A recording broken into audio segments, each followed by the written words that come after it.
Good afternoon and welcome, everyone. Thank you very much for joining us today for this webinar. My name is Michelle Sonin, and I am the head of Northeast Asia at SIAC, and I will be your MC and one of your moderators today.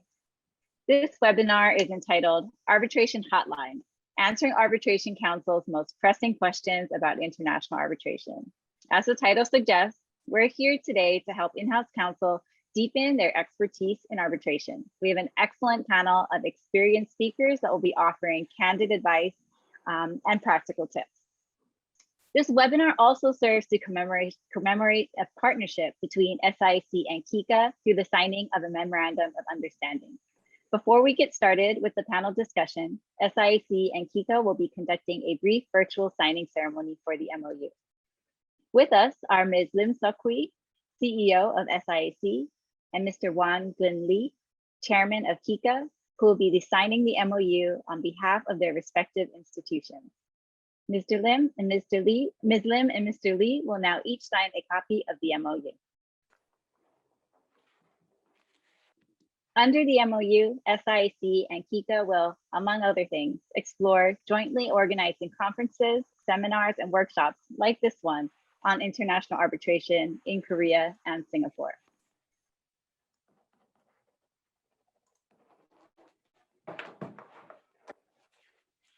Great.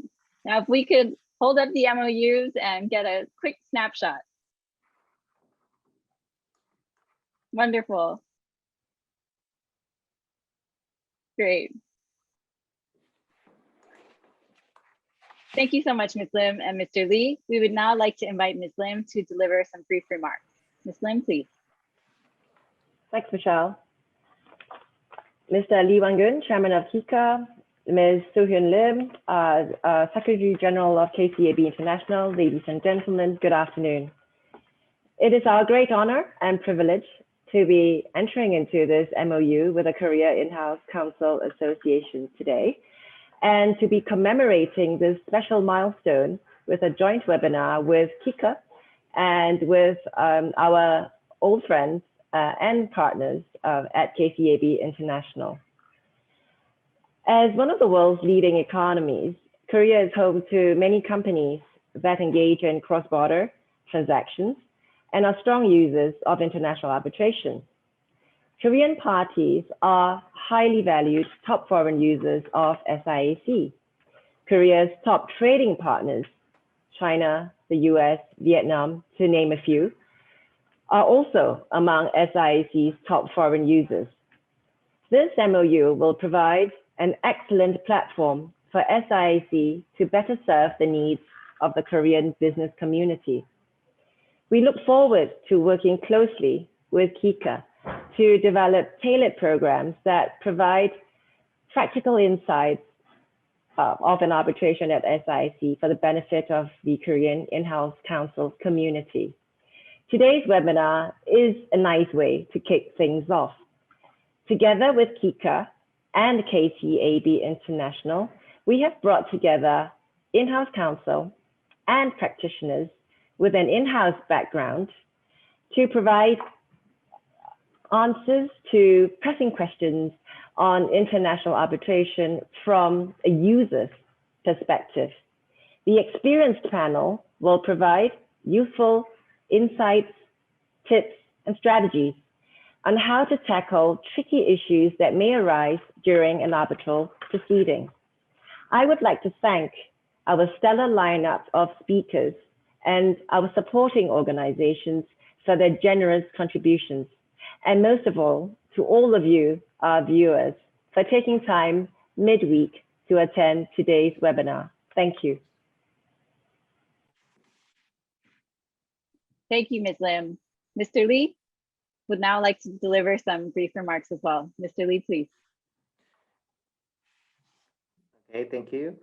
First, let me thank the CEO of Singapore International Arbitration Center, Mr. Im Seok-Hui, for the warm hospitality. Today marks a significant day for KICA and SIAC. We are delighted that the SIAC and the KICA have agreed to this MOU and exchange agreement. I know that my colleague and I share the same feeling of the excitement and optimism when you think of the wonderful possibilities that came about as our two institutions entered the historic partnership. I say this as we are very aware of the SIAC's reputation of arbitration excellence and its strong commitment to create an even stronger international arbitration presence. Likewise, KICA, Korea In-House Counsel Association, over the past 10 years, has earned its own place by providing the highest quality of education and lots of opportunities to our members, many of whom now hold leadership roles in domestic industry and around the world. The 21st century will present new and unknown challenges and opportunities. Our vision for continued excellence is to invest even more resources to enhance knowledge and foster wide-ranging research effort to meet these new challenges, maximizing on new opportunities for the benefit of the industry. Thus, the signing of this MOU and exchange agreement in between our two institutions today symbolize a partnership which we believe will lead to many new joint research initiatives that produce new synergies and add arbitration values for both SIAC and KICA in the years ahead. Thank you. Now, without further ado, I am delighted to introduce our panel of current or former in-house counsels that have significant expertise in handling disputes.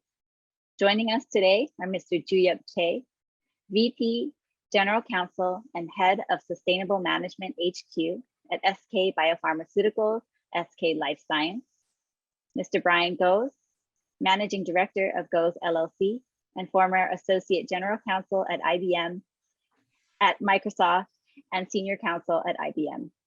Mr. Junhee Kim, Partner at Arnold & Porter, and former General Counsel, International Legal at Hyundai Heavy Industries. Ms. Christina Jiwon Park, Senior Legal Counsel at Korean Reinsurance Company, and Mr. Corey Whiting, Executive Counsel and Head of Litigation at Kwok Singapore Limited.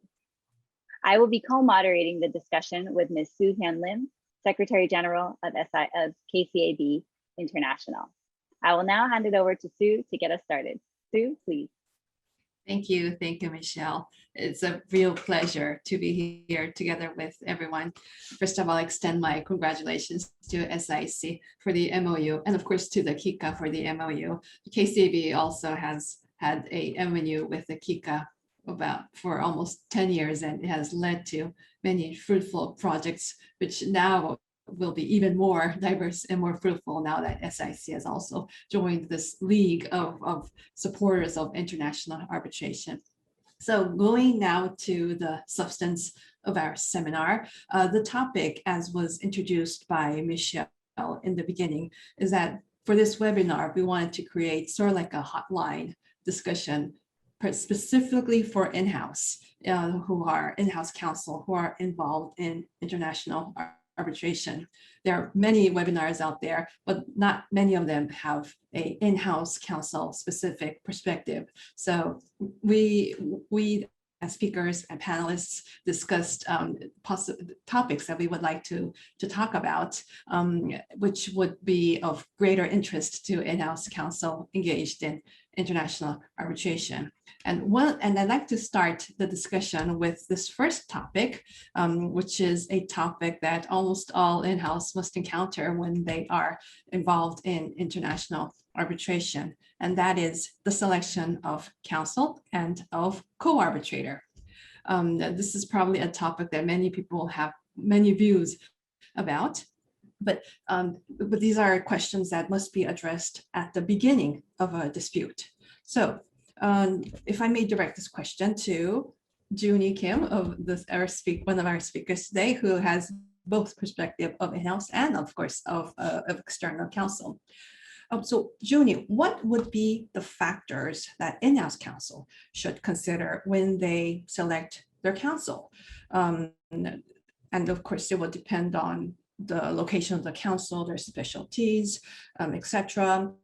And so I'll let you talk about the counsel first, and after that, I will ask you about what criteria to think about when selecting a co-arbitrator in a 3-panel arbitration. Obviously, counsel will help you decide who, but do you just rely on counsel's recommendation, or should in-house deploy their own criteria in determining whether there's a better co-arbitrator as opposed as a less or a less favorable co-arbitrator? So I'll hand the question over to you, and then later I'll let the others chime in as well. So please, Junie.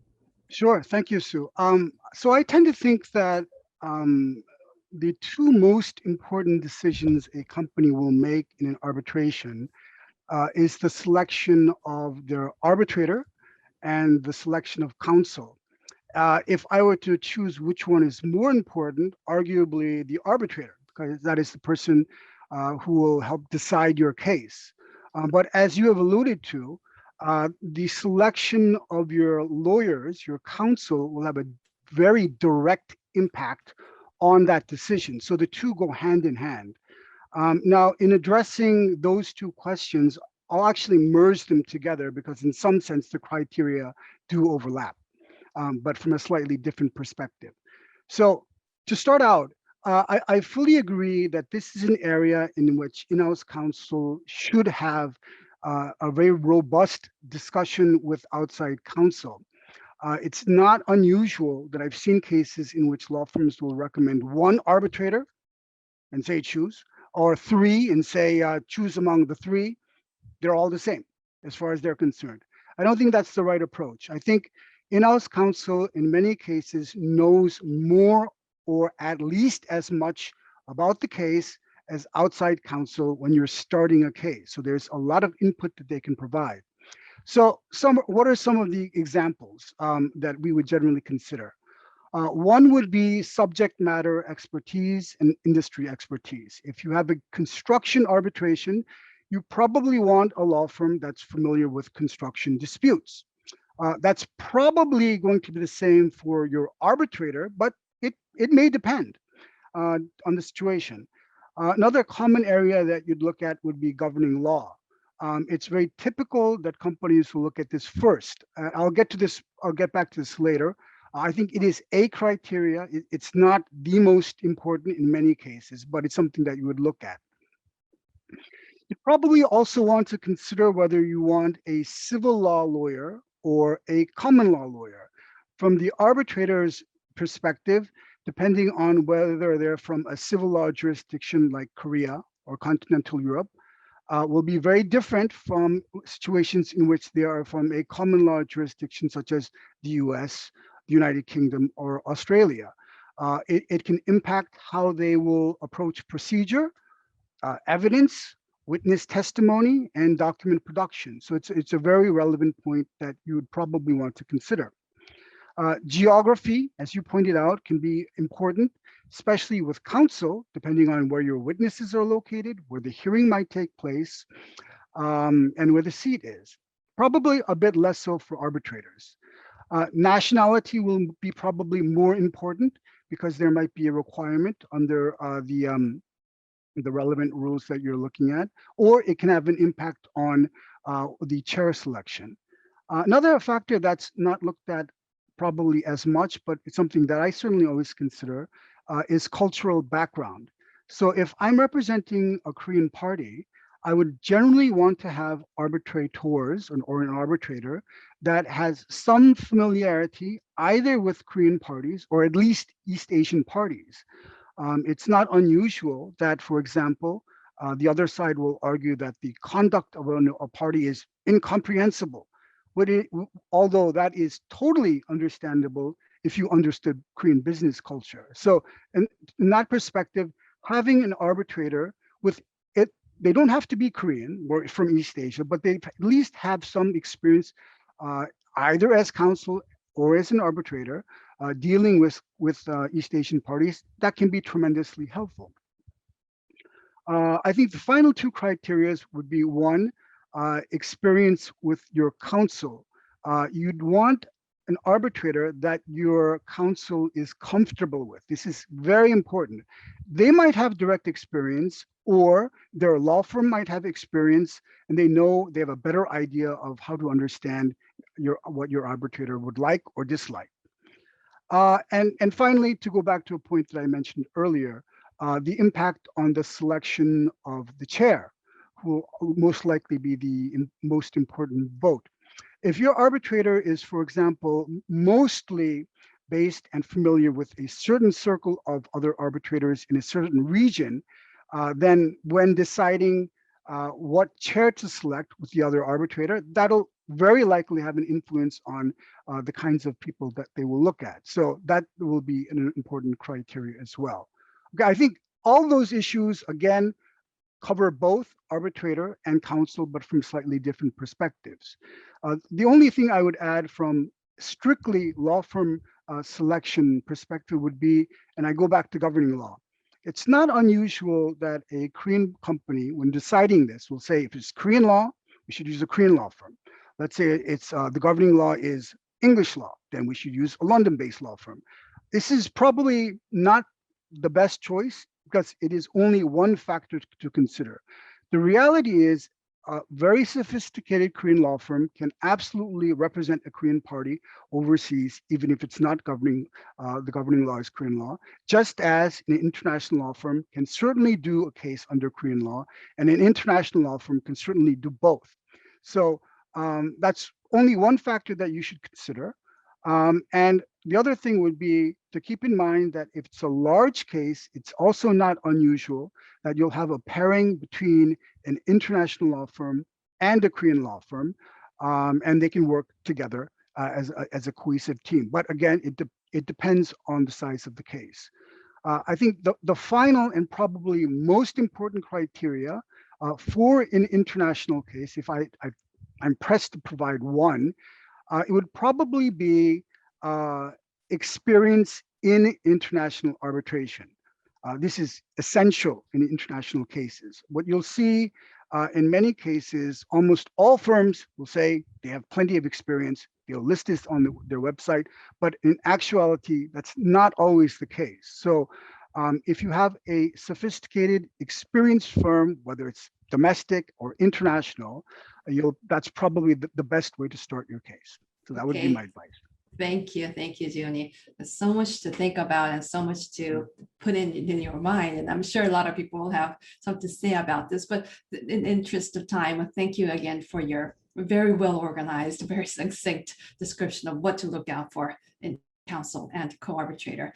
So with the time passing by, let me move on to the second topic, which is a question that I think will be great if you could ask Christina about.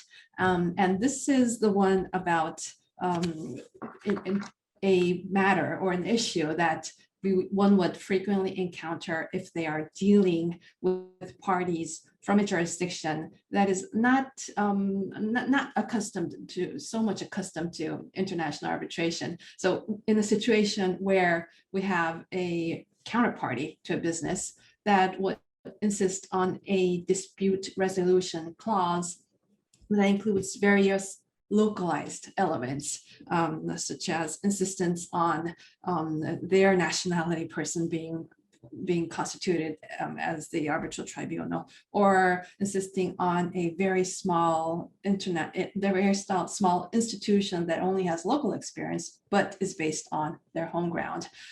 So in that situation, Christina, what would you do to persuade or nudge the counterparty to turn this international dispute into a more international setting, and so that the rules for the game are more standard and more accustomed to international players? So I'll let you talk about that, please.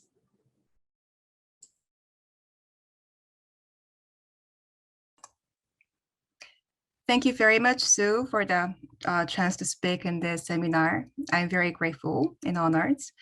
And yeah, yes, that kind of thing happens. I am an in-house counsel in a reinsurance company. And arbitration is predominantly widely used in reinsurance agreements and insurance agreements as well. So, and for some reason, so predominantly a lot of arbitration clauses are ad hoc arbitrations. So from experience, the first stage of the arbitration, we nominate co-arbitrator, each of us, the respondent and claimants. And what happens was what I'm witnessing right now is that sometimes the co-arbitrators appointed by the opposing party is a local regulator. And under the governing law of such arbitration clause, we view as opposing party, we view that it might harm the impartiality or neutrality of the arbitration panel. But under that governing law, it cannot be easily challenged. Of course, reserve the right to challenge to this arbitration panel. But yes, so that is a local law. And also another obstacle to bring the arbitration to the international setting was the appointing authority of the arbitration clause. And at the point that we entered into the arbitration agreement or the reinsurance agreement, we didn't have a full knowledge about what kind of influence the appointing party may have to our case. But after the dispute arises, from our perspective, we thought that the appointing party might have influence over one of the parties. So we tried many things to bring this setting to international landscape, such as proposing an international institutional arbitration, such as using SIAC-KICA-KCAB to admin the process, and also the rules of the neutrality or the rules challenge the neutrality of the arbitrator can be applied, but we were not successful. And also, we tried to adopt the UNCITRA rule. So the appointing authority may be a PCA, which was in vain as well. And also, we wanted to adopt the UNCITRA rule for the neutrality of the arbitrator so that the presiding arbitrator may be the person who does not have any of the nationality of two parties, but it was not accepted as well. So this kind of things do happen. And then the last resort is of course is the court of that jurisdiction. So now the case, the constitution of the arbitration panel hasn't been completed yet after 2 years of discussion. Now the local court is reviewing how to handle this case. I cannot disclose too much of this case, but yes, it went to the local court. So in discussing this kind of procedural issues within my company, when we first received the notice of arbitration from the opposing party, and then it was clear that they wanted to person A for their nomination, appointment of their arbitrator. And then there was voices in my company saying that, why don't you also choose a very, very Korean person to our co-arbitrator? Because they are not attorneys, they are not legal, they are not a member of the legal team, but they thought that, okay, let's say just we assume that the opposing party is a Singaporean party, which is not true. It's like a fictional. Then the opposing party, which is Singaporean nationality, appointed a Singaporean arbitrator. And then people in my company thought that, okay, that arbitrator might have a view to support that opposing party. Then why don't we have like Korean party who will support our view so that we can have a local view into the arbitration. So that means like Korean local view into the arbitration. But our counsel team and also our legal department as well, we went out to search for a very neutral person presiding as sitting in some other jurisdiction with, of course, qualification of like more 10 years or more experience in international insurance, reinsurance markets. That is a qualification in the arbitration clause. So by doing so, instead of like putting the same kind of localization attempt to the arbitration, we stepped a little kind of backwards and then try to make it internationalized by adopting international arbitrator for our side. The person is very well known QC, of course.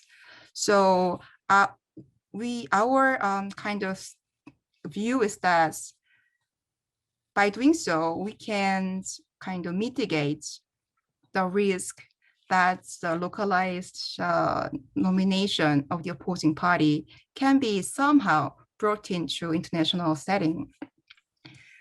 That is one thing that we wanted to, we have done already. Now there's the presiding arbitrator hasn't been nominated yet because we have a dispute over that.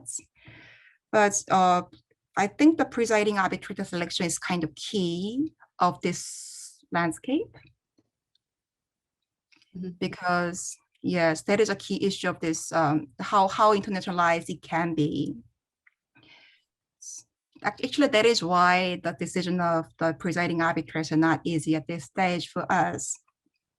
And thirdly, I think the help of court is very important. But thing is, the courts have this issue at hand, do not have a prior experience of deciding this kind of issue previously. So there's no, we cannot predict what kind of decision it's going to give to us. We have a Korean cases, of course, that the arbitration clauses are disputed, whether there is enforceable arbitration clauses, and Korean court make decisions. And then I believe that Korean court decision was, we call it like a probate arbitration because it supports arbitration agreements. And now we are waiting for that decision.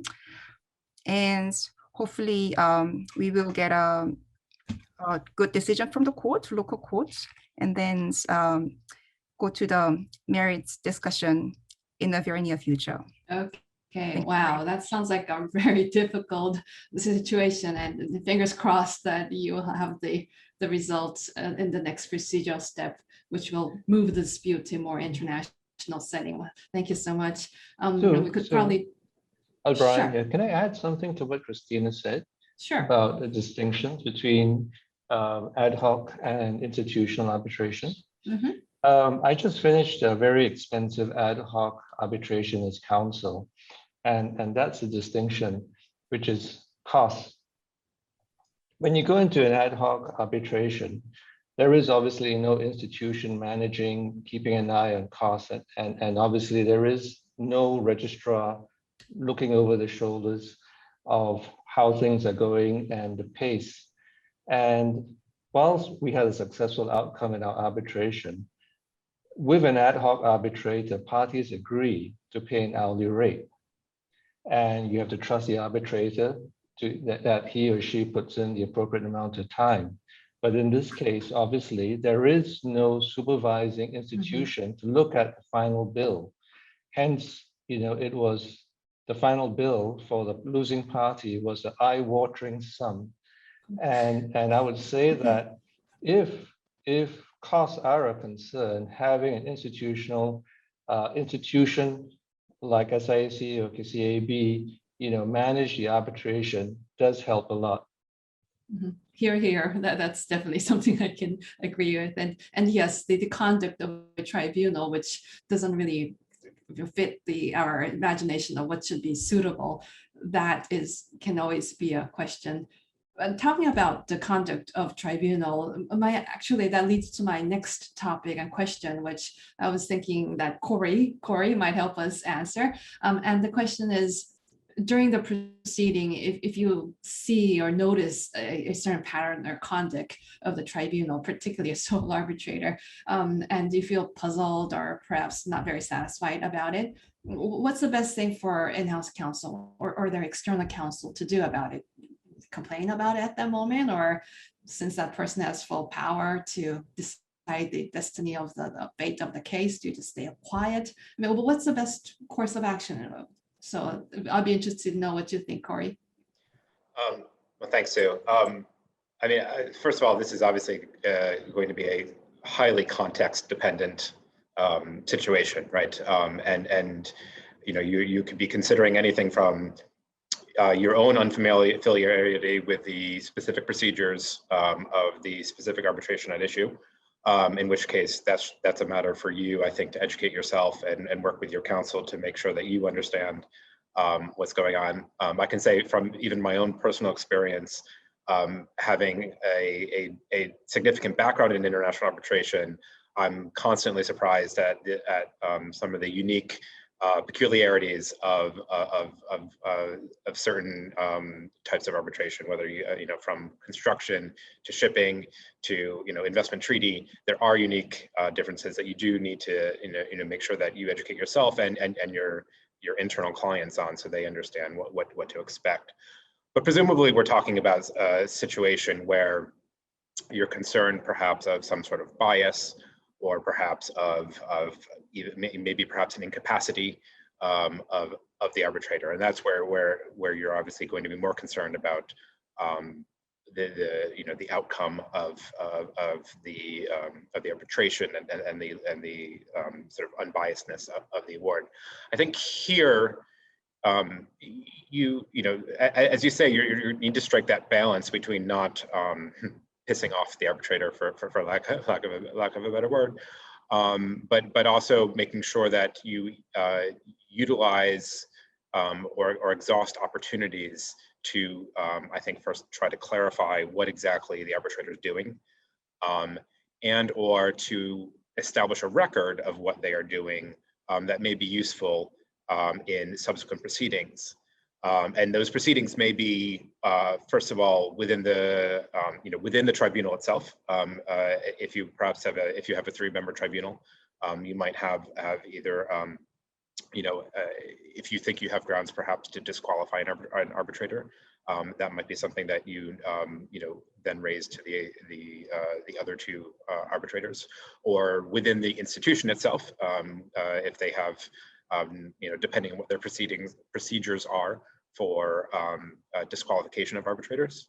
And here, typically, if you're in this hypothetical, if you're in the middle of an arbitration and you start to see behaviors or decisions that become questionable, you're going to want to consider do you in terms of the basis that you might have for being suspicious, is this something that you knew all along? Is this something that you just discovered? Timing of that is important. Typically, if you had pre-existing knowledge of any sort of conflicts of interest or whatnot, that might preclude you from making a challenge later on in the arbitration. Conversely, you may need to consider that if you do discover information that suggests that there is an issue of bias or an issue of incapacity, and you don't raise it at an appropriate time, that you may be precluded from doing so later on, say in curial proceedings in the courts of the seat of the arbitration. So by and large, I do think if these concerns arise during the course of the arbitration, you are going to want to do something at that time. What that is going to be context specific. It may be a matter of trying to, as diplomatically as possible, seek clarifications or at the very least to establish a record of what the arbitrator is doing, and at least their perspective of why. If the concerns are serious enough, you then might want to at that time avail yourself of whatever procedures might be available in that particular proceeding to challenge the arbitrator and challenge their ability to serve right then. I do think in terms of the cost benefit analysis, it's better to at least get that objection and those concerns on the record at the time that they arise, than to wait until the end and try to address whatever those issues are post hoc at the time of enforcement. If I could actually add something that I fully agree with what Corey said, but I also sit as an arbitrator, and I can say that if there's an issue of conduct or misconduct by the tribunal, I think most arbitrators would also want to know that upfront rather than hear it as a complaint later on.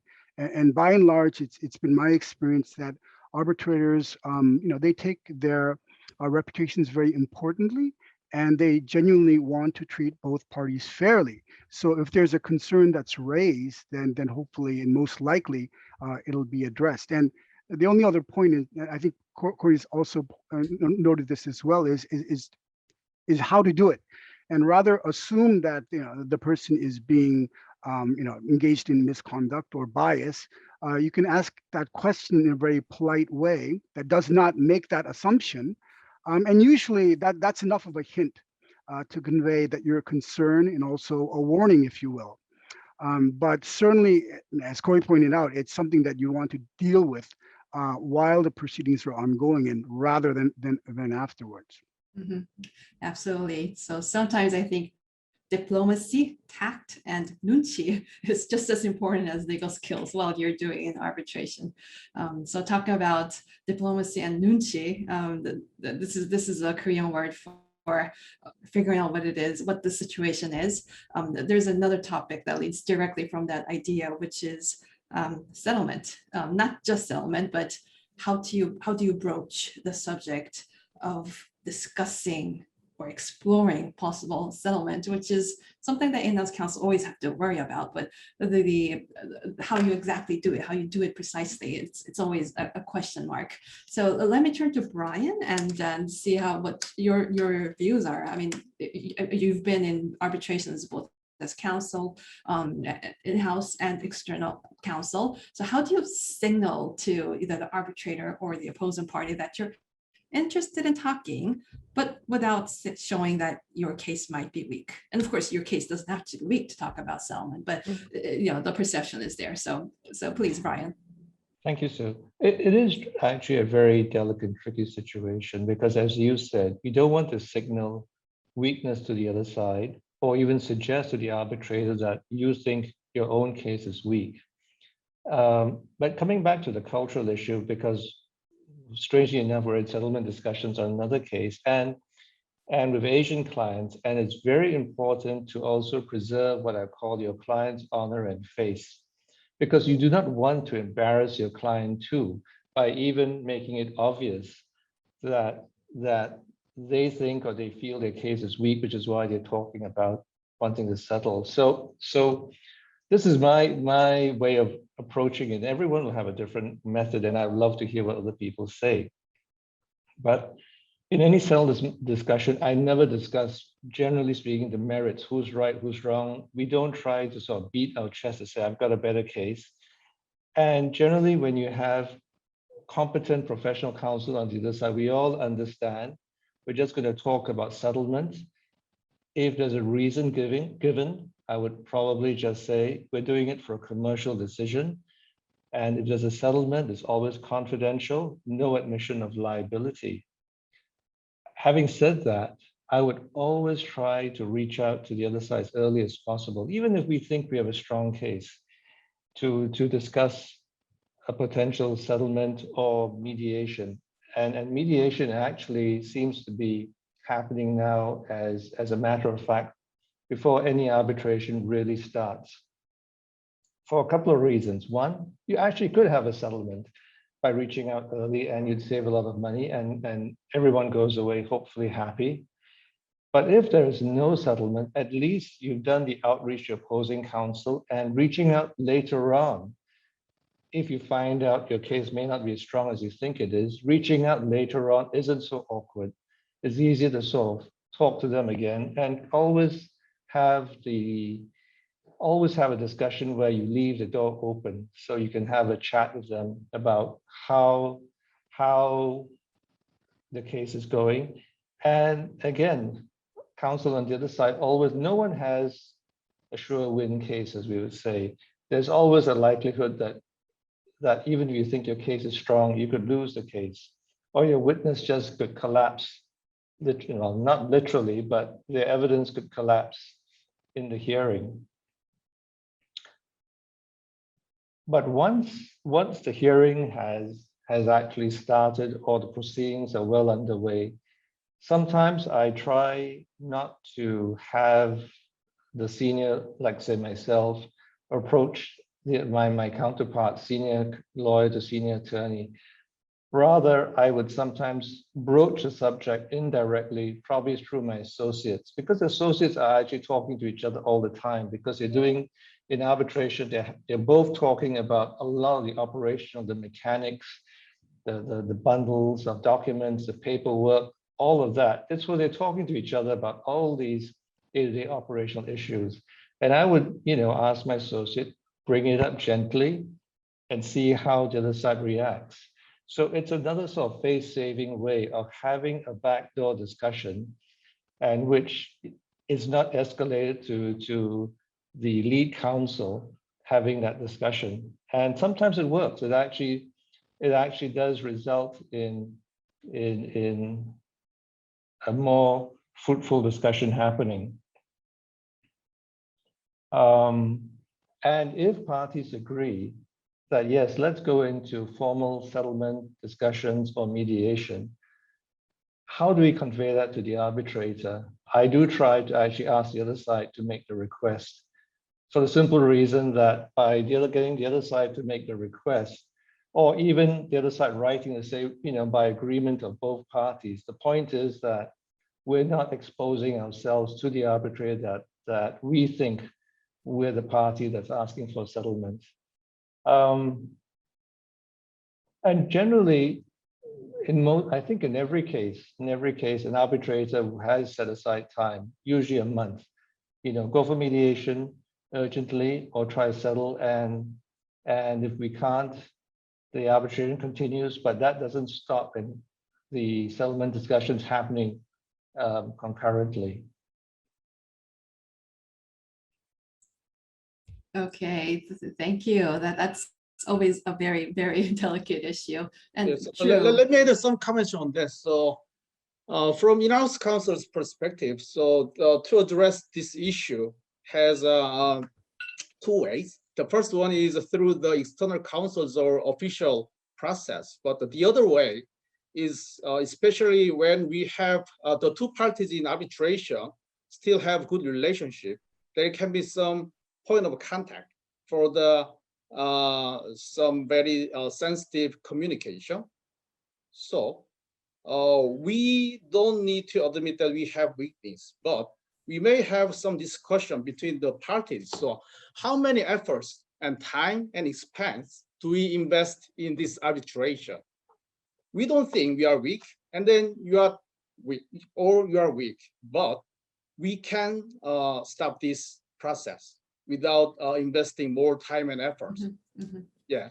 So if the kind of communication can be done through the business, I think it would be a good way of addressing this issue too. Absolutely, a pragmatic approach with very commercial, sensible interest. I think that might be key. And talking about sensible commercial interest, actually, there's a topic that from now I would like to invite Michelle to take over. It's a topic that both Michelle and I are very interested in. And of course, now I'll hand the mic back to Michelle. Thanks, Sue. Hello again, everybody.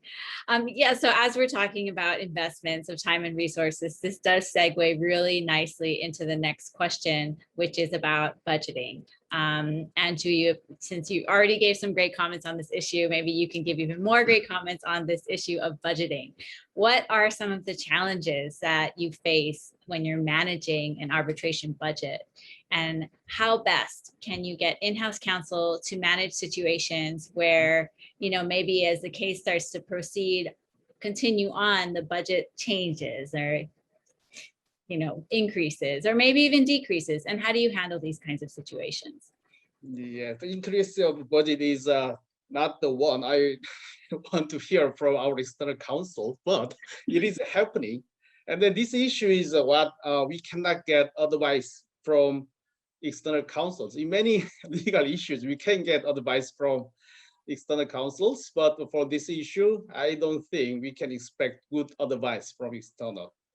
So when it comes to arbitration, the expectation from our management or other functions is that they have two expectations. The first one is arbitration is faster than normal litigation. And the next one is arbitration is cheaper than normal litigation. For the first one, it may be true. It may not be but true, but normally it is true. Arbitration normally does not have an appeal process, while normal litigation has two-tier appeal process. But when it comes to the expense, it is not the case. Arbitration is necessarily cheaper than normal litigation. So the first challenge from management is that why do we need to spend so big money on this arbitration? Why did you have arbitration clause in our contract? So to address that challenge is the first one. So for this one, what I can appeal to our management is that with arbitration, we have more trustworthy arbitrators who have more expertise in our business and commercial issues.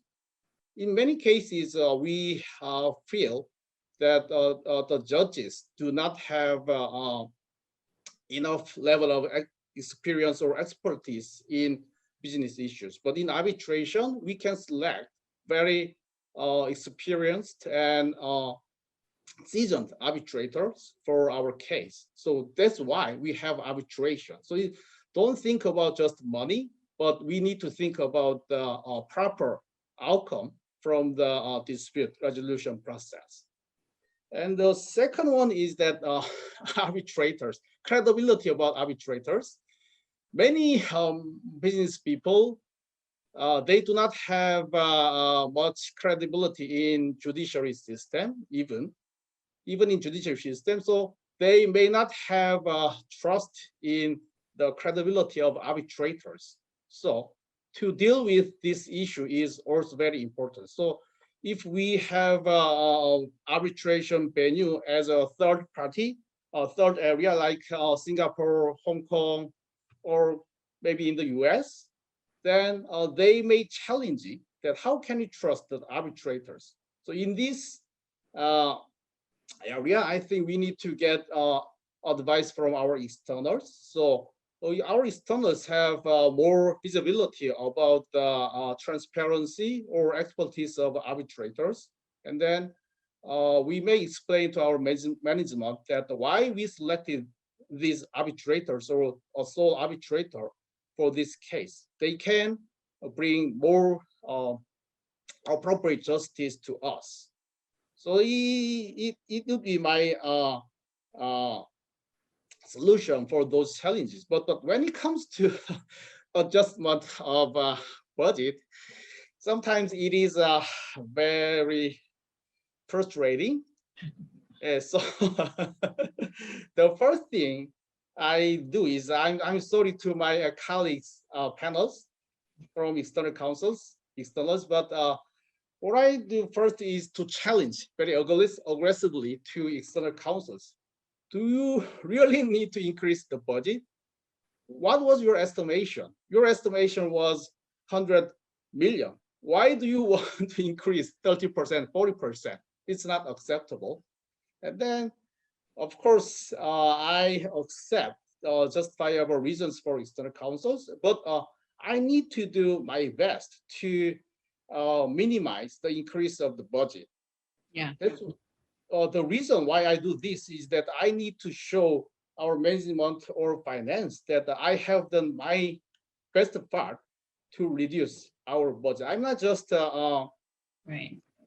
Playing with external counsels. We are doing our works, and then to have good relationship with other functions such as finance, corporate planning, or strategy is very crucial in case of contingencies like this. Yeah. So in normal situation, you need to let them know what is going on and what is our position. And then you need to be very confident in addressing legal issues, but at the same time, you need to be very candid about the reality of the case.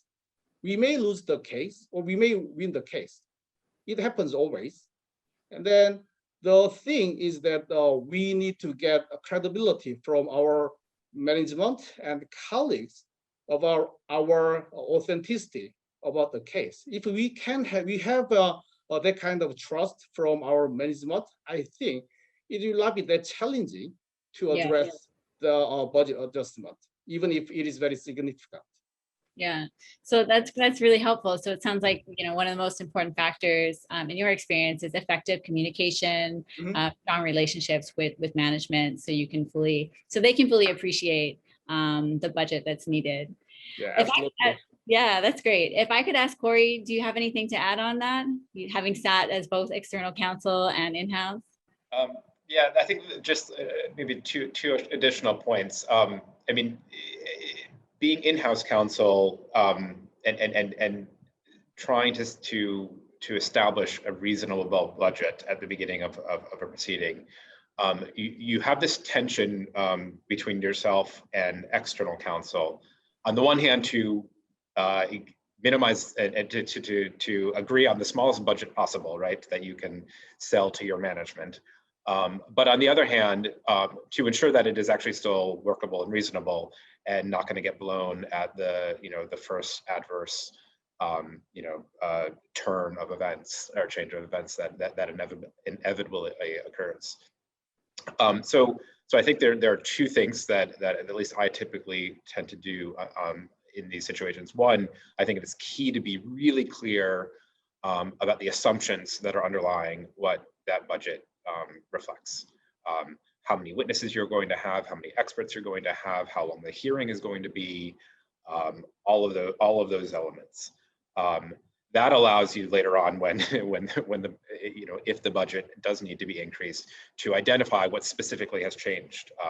I have a case right now where we had assumed it would probably be a 3-day hearing. We might have one witness and one expert per side, and now it's gone up to a 2-week hearing with 5 witnesses aside and 2 to 3 experts aside, and that allows me in my communications, and as we just talked about the importance of them, to really pinpoint what it is that changes. The other thing is, and I recall this from being in-house, no one really loves to estimate budgets. It's probably one of the least favorite things, at least I ever did in private practice. Although firms are, much more attuned to the importance of that, and I think are getting better at being more accurate on that. But they're still not great. There's still lots of, additional costs that people just forget at the beginning. Things like all the miscellaneous sort of disbursements and fees that come along with a hearing, venue costs and printing, and this is the time when basically the budget goes out the window, right? And you spend what you need to spend to put on the best case you can at that hearing. Even minor things like taxes and disbursements that law firms law firms give you a fee quote, and that's their job. Your job is to then extrapolate that to to bring in all the other sort of related costs that might be there. So I do typically have a budget that I work on with outside counsel, and then I have a budget that I present to management, and they often are not the same. Which is not to say that I'm changing the numbers, but I am certainly padding it to account for the likelihood that even if the underlying assumptions don't change, there's always a lot of additional costs that even the best of us just kind of overlook sometimes, and inevitably crop up over the course of a proceeding. Thanks, Corey. That's really helpful. Jiwon, did I see your hand up? Oh, yeah. I know the time is running, but I just want to briefly add that, as in-house counsel, we much appreciate the work of external counsels. And then, of course, our company cares much about the result, whether we win or lose. And sometimes the company are willing to spend a lot of money for a winning case, whereas there is in opposite way, if they think that the management think if there's a lot of money investment, then the result has to be good, right? But I accept that. But at the same time, if the management or the people in my company, if they think that whenever we ask for discount to a law firm, they always give discounts. If that is a prevailing view, I think it is not good for in-house counsels too, because it's like a service, intellectually a very sophisticated service, and then external counsels may be handling a very hard case with a lot of investment of legal fee, but the results might be not as good as expected, right? But still, there has been input of investment and then a lot of argument given to the arbitration or the court as well. So sometimes I feel myself to be have to be balanced between the external counsel and the management, saying that this is service that we get from the external counsel, and then we also have to be ready to spend that budget for the service they render to us, which is justifiable. Yeah, sure. Thanks, Jiwon. Brian, I see an animation hand up. That's right. Quick one. I just wanted to agree very much with what Corey said, because having been in-house and now in practice, I think that as service providers, we want to make our clients happy. And when we're giving a fee quote, we tend to be overly optimistic. And even I have to rethink it, because I am usually at my most optimistic below budget, the realistic budget, and I have to increase it at least by 20%. So I think it's useful for everyone to know that fee quotes from counsel, I very rarely, hit the mark in most cases. And I don't know any case where it's actually been under. I think in most cases it is over. Question is, how much over is it? Thanks, Brian. Thanks, Julia. Thanks, Corey. Thanks, Christina. I can see that this is a very popular issue. We got comments from almost everybody. Well, staying on the budget theme, obviously one of the biggest, if not the biggest cost, is the cost of external counsel. And so one question that we have is, might there be circumstances where it makes sense to forego external counsel altogether?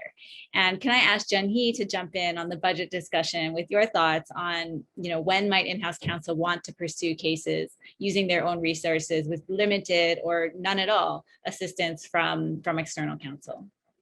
Yeah, I will put on my in-house counsel hat for this one, otherwise it'll sound self-serving. Now, when I was in-house, we did do arbitrations in-house. Our lawyers, represented the company, but those are mainly domestic cases of relatively more modest value. And in Korea, there are a certain number of cases that the in-house lawyers are allowed to do for your company. But for international cases, I think the situation is very different. We were asked to do cases in-house, and there were instances in which our lawyers wanted to do the cases that they were actually running, but we eventually, case-by-case decision, but we eventually decided not to do it, mainly because it's just the amount of time it would take up for the legal department and those lawyers who were working on several cases at the same time. So it's probably more of a practical reason that we decided not to do it. But having said that, as counsel and also as an arbitrator, I've seen cases in which one party is not represented during the most of the arbitration. And these are usually companies that are smaller to mid-sized companies, or in some cases it's a government-controlled or government entity in which they have their government lawyers and or Ministry of Justice represent the relevant ministry, if you will. But that usually will go up to a certain point. So this is where the question of whether it can be done on a hybrid basis. The most typical time in which we would see outside counsel come in when they were not there from the start would be during the written submissions, because it takes a lot of time and a lot of manpower to properly prepare the written memorials, the witness statements, the evidence that goes with it, and whatnot. So that's probably the first time that it's certainly the ideal time to bring an outside law firm or counsel in. The second time would be certainly by the time of the hearing. That's where they're going to be doing actual oral advocacy and witness examination. That's very difficult to do unless you're very experienced in that. So I have seen cases in which they are brought in at a very later stage, and you certainly can do it essentially by bringing in a barrister type of lawyer or lawyers to handle your case. But as a general matter, assuming that it is a reasonably sized arbitration and you're going up against an experienced international law firm or any law firm that's sophisticated in arbitration, then generally I would not recommend it. You're only placing yourself at a disadvantage, and whatever money you save through the legal fees that you're probably going to take a risk on the outcome of the arbitration. So it's probably not worth it. But if you do it, then there are probably smarter ways to do it. And I've mentioned a few times that you'd want to consider it. Mm-hmm. Thanks, Shinhee. That is insightful. Does anyone else have anything to add on that? Any experience? Yeah, some comments as an in-house counsel. So I have quite a variety of experience as an in-house counsel. I worked for 3 domestic companies, and I worked for 1 MNC, which is a US company. And then when I started my job in Korean company, it is also an MNC, but it is a Korea-oriented company. And then we did litigation ourselves. And then even in the second company, I did litigation myself.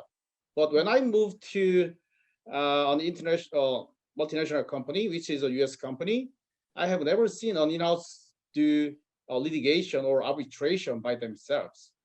And then I moved to a domestic company as well, but I'm a general counsel for a Korean company and a US subsidiary as well. And then my thinking is that we need to focus on what we are good at. So the decisive factor in selecting the form of doing the litigation or arbitration should be who has more expertise. So saving money is not the most important thing in arbitration or litigation. So I think we need to focus on what we are better. And then, especially with the international arbitration, we may streamline the work of external counsels by engaging in-house counsels more robustly, but the representation of external counsel is crucial.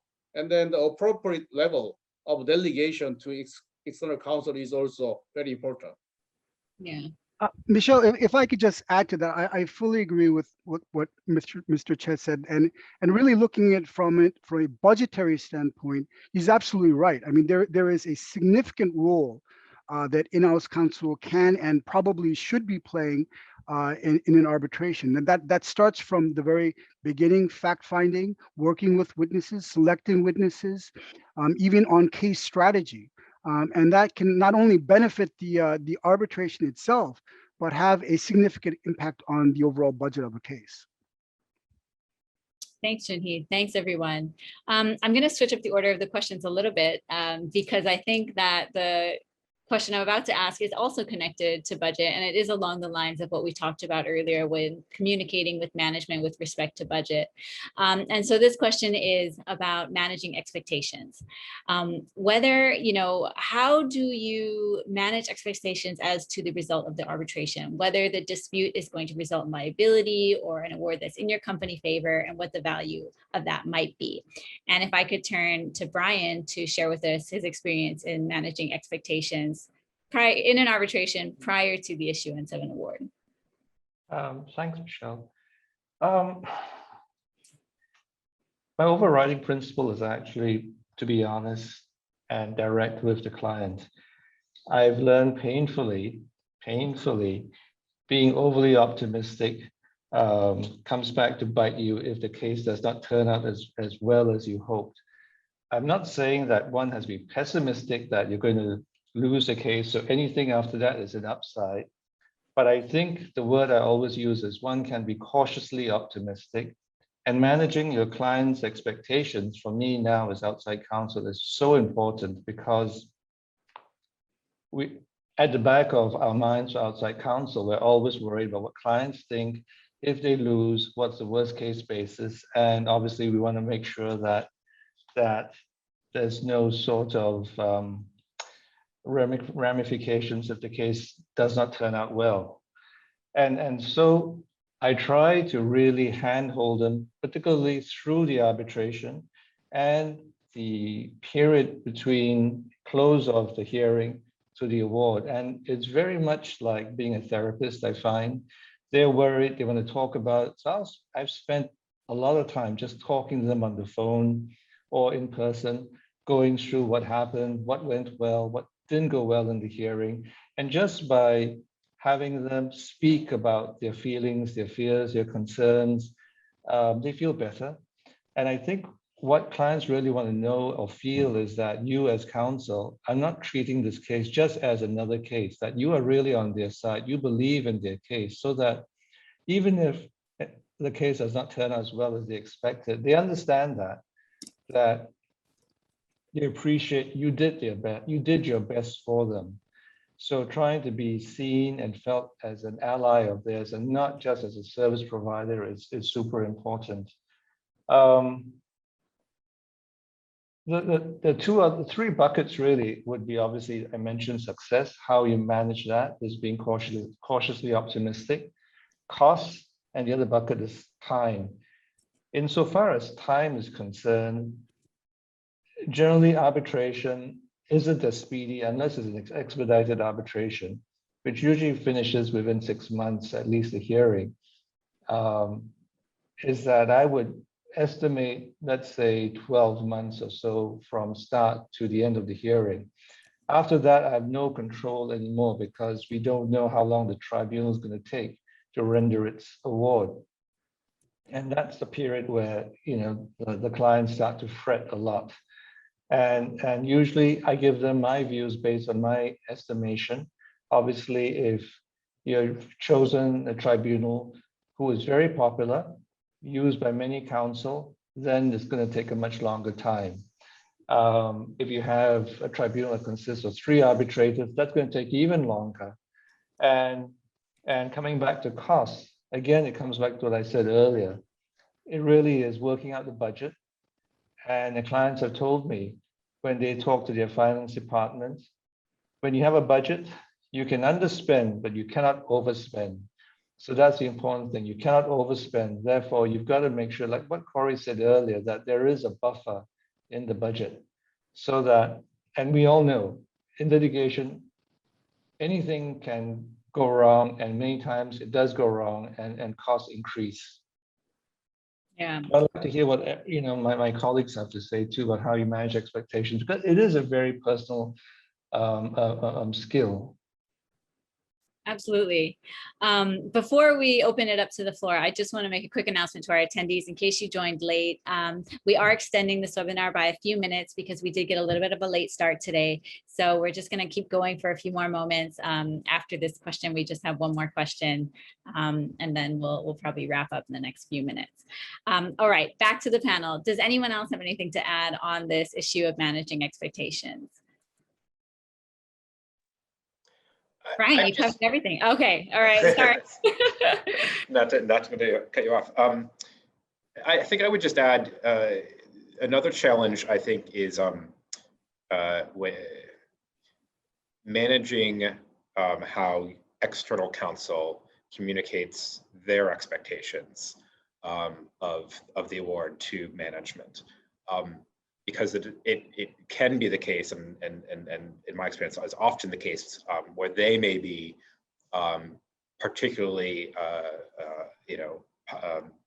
have particularly high expectations for how the arbitration may turn out, and your goal as in-house counsel might be to moderate them as they get filtered through you, hopefully, to management. Sometimes they don't get filtered through you, and they are expressed directly to management, and then it's about trying to at least provide perhaps a fuller picture, because I do think sometimes external counsel has their own particular view of a matter, and there may be other things that you want to convey to management to consider, whether they be commercial aspects of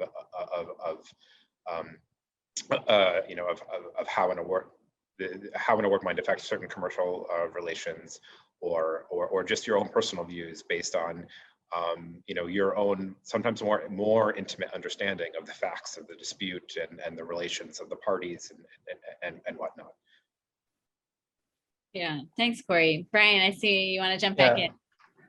Corey said something important which got me agitated, because when I was in-house counsel, I hated it when external counsel bypassed me and spoke to my clients in-house directly. That drove me nuts.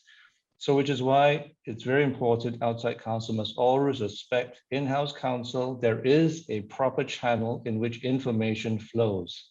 It flows through the person who instructed you, who pays your bills, and you respect that hierarchy. You do not, bypass and go around in-house counsel and go to the client directly, because that is a no-no.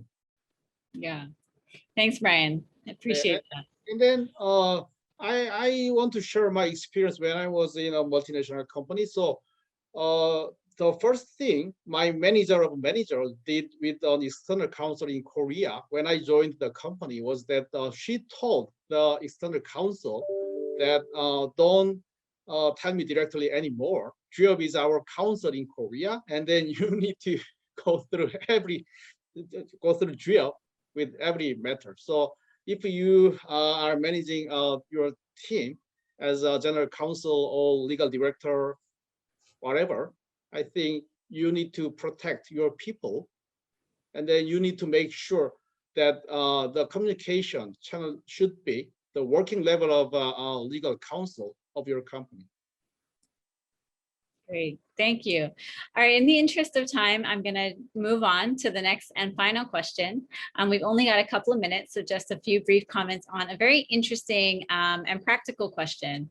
What do you do when confidentiality is breached? So if there's a situation in which someone in your company, for example, accidentally leaks information or talks to the press, or perhaps the opposing counsel did talk to the press and highly sensitive information has gotten out. If I can ask Corey maybe to just give us a few comments, and then maybe perhaps Junhee can jump in with his experiences with this as well.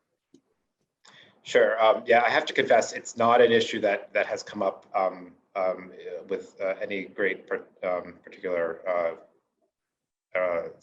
comment. It's not very common. That's good. in part because we don't comment on any any proceeding, whether it's public or confidential, and that is just an ingrained, I think, practice throughout our group. But to the extent that that were to happen, at least on our side, I think the important thing would be obviously to mitigate whatever that damage may be, whether by a subsequent press release or some sort of press strategy, and also by disclosing, of course, that that breach of confidentiality to the opposing party, or at least opposing party's counsel, in the hope of further mitigating any damage to the proceedings itself. And I would similarly expect the same on the other side, and if not, obviously I would be seeking at least depending on what the breach was, either orders, protective orders to try to minimize further further breaches, and of course cost orders and whatnot to compensate for whatever damages that may arise by virtue of that breach of confidentiality. Yeah. Well, it's very comforting that it's not something you need to deal with in your regular day-to-day. I would say in thinking about this question, the confidentiality of arbitration, while it can be a really important aspect of it, it's probably the least it's the element of arbitration that's probably the least critical, I think, to us. I mean, we have plenty of court litigation, which is generally public. Again, we generally don't talk about it, but that to me is not the the first thing that I market when I'm trying to convince our management that we should go with an arbitration over litigation. There are other factors that I think are much more important, typically, at least for us. Sure. Junhee, a different industry. Any differences in your previous work? Yeah, I mean, the scenario in which I think I see it most common in which is when you have two companies that are very publicly going at it for a long period of time. So their dispute is already somewhat well known. But having said that, whatever the circumstance, I think Corey is essentially right in that you want to get in front of it. That's basically the message, because it's really two scenarios. The first is you realize that someone on your side leaked, but the other side does not know that yet. The other situation is they figure out someone's leak and you didn't know about it, right? But in either case, if you don't get in front of it, then you will be accused of not only leaking, but attempting to hide it, right? So what you want to do is most likely approach the other side, not the arbitrators, the other side first, explain what happened, let them know that you're either one, looking into it, or two, you have looked into it and this is what happened, it'll never happen again, and so on and so forth. And when you need to, you'll of course have to disclose that to the tribunal. The only other thing I would add is that it's generally helpful to have some kind of policy or procedure in place from the start, informing your colleagues not to disclose, make public statements. So when you do disclose it, that you can explain, we did have these procedures, unfortunately it was not followed, this is what happened, these are the remedial measures that we're taking, and hopefully it won't happen again. Yeah. I think that's all really great practical advice from Corey and Junhee and from everybody on all of the questions. It's been a really great session. We are now out of time, out of our extended time even. And I want to thank you all for joining us today. And I want to thank the participants as well for joining us. And I hope you found it as insightful as I did, and I'm pretty sure Sue did as well. I hope you all have a wonderful rest of your afternoon and evening. Please do join us for future SIAC and KCAB International events, and as well as our joint events and events via KICA as well. It's been a pleasure. Have a wonderful evening, and we'll see you next time. Thank you. Thank you. Bye-bye, everyone. Bye.